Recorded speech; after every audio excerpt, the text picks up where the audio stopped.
Truth for Life. October 5th. Spirit-filled boldness. But if you are afraid to go down to the camp with Purell your servant, and you shall hear what they say, and afterward your hands shall be strengthened to go down against the camp. Judges chapter 7, verses 10 through 11.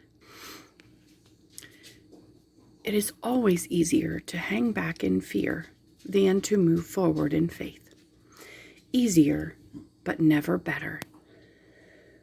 Gideon knew a lot about fear and the hesitation it birthed. He hesitated when God's angel called him to lead Israel. Judges 6, verses 13 and 15. He hesitated when Israel's enemies gathered to oppose him. Verses 36 through 40. And it seems he hesitated again the night before the battle in which God had promised victory. Chapter 7, verses 9 through 10. And into this fear and hesitancy, God spoke. Notice God's grace and patience with Gideon as he says, "But if you are afraid," and encourages him to take his servant down to the camp with him. This is a sensitive way to address Gideon's fear. It recognizes that, humanly speaking, there was great reason to be afraid. He was about to go into battle against an opponent whose soldiers outnumbered his by tens of thousands.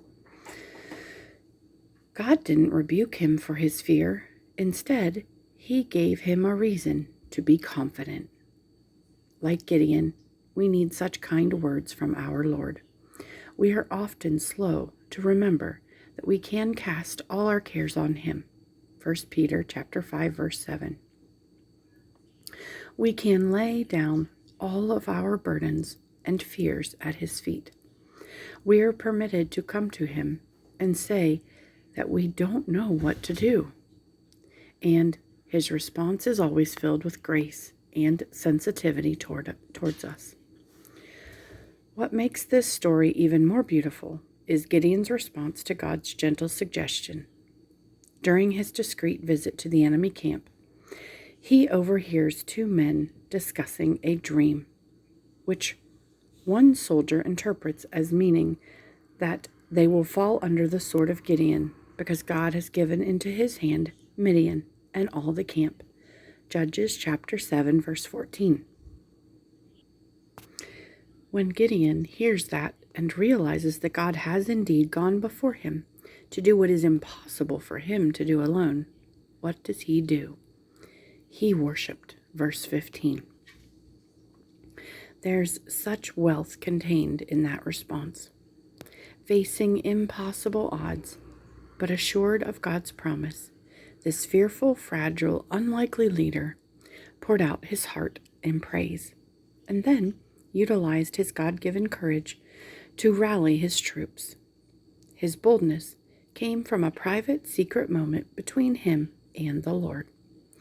There's a difference between personality-driven schemes for manipulating people and genuine spirit-filled boldness.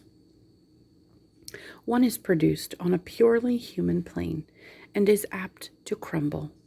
The other can be discovered only as we humble ourselves before God, acknowledge our inadequacy, and remember his sufficiency. That is a firm place on which to take our stand.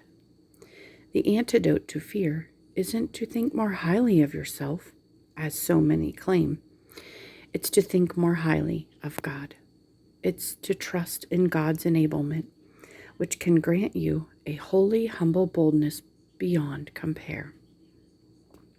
What are you fearful of right now? In what ways are you tempted to hang back, even though God is calling you to walk forward in obedience? Bring your fears to God. Ask him to show you his ability to do what you cannot. Then trust him, worship him, and obey him. Joshua chapter 1, verses 1 through 11.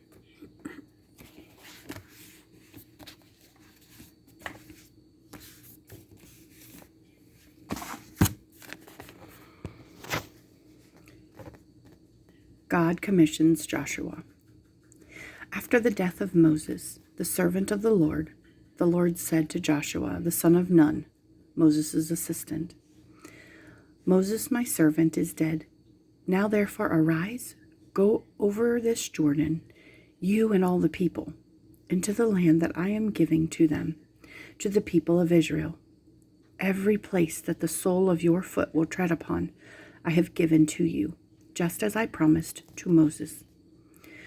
From the wilderness and this Lebanon as far as the great river, the river Euphrates, all the land of the Hittites to the great sea toward the going down of the sun shall be your territory.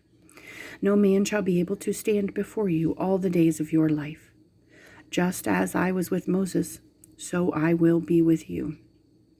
Be strong and courageous, for you shall cause this people to inherit the land that I swore to their fathers to give them. Only be strong and very courageous. Be careful to do according to all the law that Moses, my servant, commanded you. Do not turn from it to the right hand or to the left, that you may have good success wherever you go. This book of the law shall not depart from your mouth, but you shall meditate on it day and night, so that you may be careful to do according to all that is written in it. For then you will make your way prosperous, and then you will have good success. Have I not commanded you? Be strong and courageous. Do not be frightened, and do not be dismayed, for the Lord your God is with you wherever you go. And Joshua commanded the officers of the people, pass through the midst of the camp and command the people, prepare your provisions, for within 3 days you are to pass over this Jordan to go in to take possession of the land that the Lord your God is giving you to possess.